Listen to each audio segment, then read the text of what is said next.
की जो चौड़ाई होती है इंग्लिश WC की वो 15 से 18 इंच आती है, लेकिन हमको इसके लिए जो जगह छोड़नी होती है वो 28 से 30 इंच जो जगह होती है वो इसके लिए बेस्ट होती है। अस्सलामु अलैकुम वरहमतुल्लाहि वबरकातुहू। बख्श टेक्निकल में खुश आमदीद। आज की वीडियो में इस वाशरूम की जिसकी चौड़ाई 6 फीट है और इसकी जो लंबाई है वो 9.5 फीट है। इसके अंदर washing machine, wash basin, English WC और शावर मिक्सर का जो सेटिंग है वो की गई है। सबसे पहले आप देखें नीचे की ये जो जगह है कंक्रीट है, इसके अंदर ये जो ड्रेनेज का पाइप था ये हमने अंडरग्राउंड नहीं लगाया, इसको बाहर लगाया है क्योंकि साइड में कंक्रीट थी। और दीवार से जो फासला है वो 2.5 से 3 इंच रखा है ताकि प्लस्तर और मार्बल टाइल लग सके।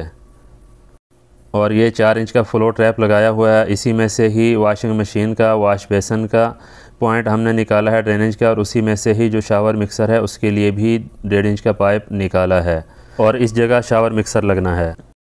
और ये जो 4 इंच की ड्रेनेज आपको नज़र आ रही है ये इंग्लिश WC के लिए लगाई गई है और इसके साथ इसके जो पॉइंट हैं वो लगाए हैं। और ये इंग्लिश WC जो है वो इसी लंबाई की तरफ आएगी। जो इंग्लिश WC की जो लंबाई होती है वो 25 से 35 इंच तक आती है। और इसी तरह इसका जो एरिया है वो निकालना है दीवार के साथ इसको टच करके।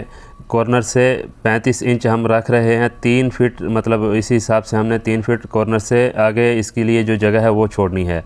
क्योंकि हमारा वाशरूम जो है ना वो 6 फीट चौड़ाई वाला है तो 3 फीट इसके लिए नहीं छोड़ देना है। और आगे का जो 3 फीट है वो हमने जो शावर मिक्सर है, बाथ मिक्सर, उसके लिए हमने लगाना है, उसके लिए छोड़नी है जगह। तो ये हमारी जो सेटिंग है बेहतरीन हो जाएगी। ये सेंटर मतलब 3 फीट का सेंटर आता है 18 इंच।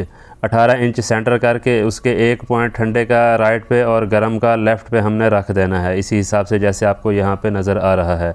मतलब ये गर्म का पॉइंट दीवार से 15 इंच छोड़ना है और उसके 6 इंच आगे दूसरा पॉइंट। दोनों पॉइंटों का सेंटर का फासला जो है ना वो 6 इंच होता है। और इसकी हाइट जो है ना तैयार फर्श के ऊपर 1 मीटर होनी चाहिए।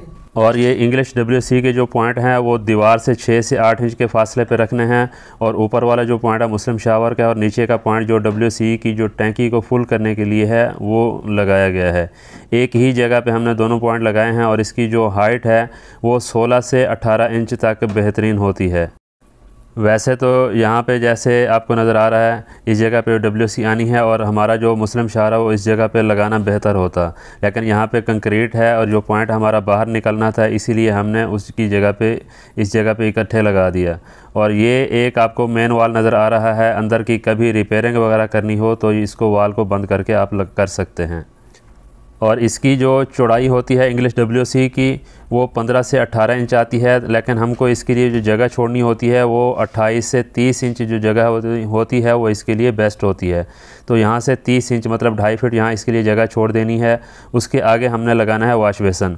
वॉश बेसन की जो चौड़ाई होती है वो 2 फीट तक आती है, मतलब 20 से 24 इंच तक आती है। और उसके लिए जो हाइट पॉइंटों की रखनी होती है वो 18 से 20 इंच तक रखनी होती है। वैसे तो आप 16 से 22 इंच तक आप रख सकते हैं, कोई इशू नहीं होता, लेकिन 18 से 20 जो है ना वो बेस्ट होती है। और ये इसकी ड्रेनेज का पाइप जा रहा है। तो शुरू से 2.5 फीट जो जगह छोड़ी थी इंग्लिश WC के लिए छोड़ी थी उसके आगे 2.5 फीट ही छोड़े हैं। 2 फीट ही काफ़ी होती है, लेकिन 2.5 फीट हम जो छोड़ रहे हैं वॉश बेसन के लिए, इस हिसाब से कॉर्नर से यहाँ तक 5 फीट हमारा मुकम्मल हो चुका। अब उसके आगे जो ये जो हमारी जगह बच रही है ये है 4.5 फीट और इसके अंदर हमने लगानी है वॉशिंग मशीन। वॉशिंग मशीन के लिए जो चौड़ाई चाहिए होती है, नॉर्मल जो सिंगल वॉशिंग मशीन या ऑटोमेटिक वॉशिंग मशीन होती है वो 24 से 30 इंच उसकी जो चौड़ाई होती है। और उसकी जो हाइट होती है वो तकरीबन 3 फीट तक तकरीबन आती है। उसकी हाइट जो है ना 1, 2 इंच, 3 इंच ऊपर नीचे आती रहती है, वो कोई इशू नहीं होता। अब ये एक गर्म का और एक ठंडे का पॉइंट, 2 पॉइंट हमने रखे हैं और इसी के ऊपर ही जो इलेक्ट्रिक गीज़र है उसके पॉइंट रखे गए हैं। और उसके साथ ही आपको कॉर्नर के ऊपर ये जो पॉइंट नज़र आ रहा है उसके लिए जो इलेक्ट्रिक का पॉइंट है वो यहाँ पे दिया गया है। और इसके लिए ये जो पॉइंट है ये वॉशिंग मशीन के लिए पॉइंट दिया गया है। अब इसमें सिंगल भी आप वॉशिंग मशीन लगा सकते हो, डबल भी लगा सकते हो और ऑटोमेटिक वॉशिंग मशीन भी लगा सकते हो। और ऊपर ये जो बॉक्स लगाया है ये एग्जॉस्ट फैन के लिए लगाया गया है। और उसके बाद ये जो इसके लिए इंग्लिश WC के लिए जो नीचे सेवरेज का पॉइंट रखा है वो पीछे दीवार से जो इसका फासला है वो स्टार्ट 9 इंच है और इसका जो पाइप का एंड है वो 13 इंच है। और सेंटर इसका जो है ना वो तकरीबन 11 इंच आता है, थोड़ा 1-2 इंच ऊपर नीचे होता है और इसकी एडजस्टमेंट जो जॉइंट है वो मिल जाता है। और इसका जो लेफ़्ट से या राइट से जो इसका जो फासला रखा जाता है वो रखा है हमने 17 इंच। आप 15 इंच तक भी रख सकते हैं, कोई इशू नहीं है। ये थी आज की इन्फॉर्मेशन। उम्मीद है वीडियो अच्छी लगी होगी। वीडियो अच्छी लगी है तो वीडियो को लाइक कर दें, चैनल पर नए हैं तो चैनल को सब्सक्राइब कर दें और साथ ही साथ बेल आइकन को प्रेस कर दें। मिलते हैं इस तरह की नई और मालूमाती वीडियो के साथ। अपना रखिएगा बहुत सारा ख्याल। अल्लाह हाफ़िज़।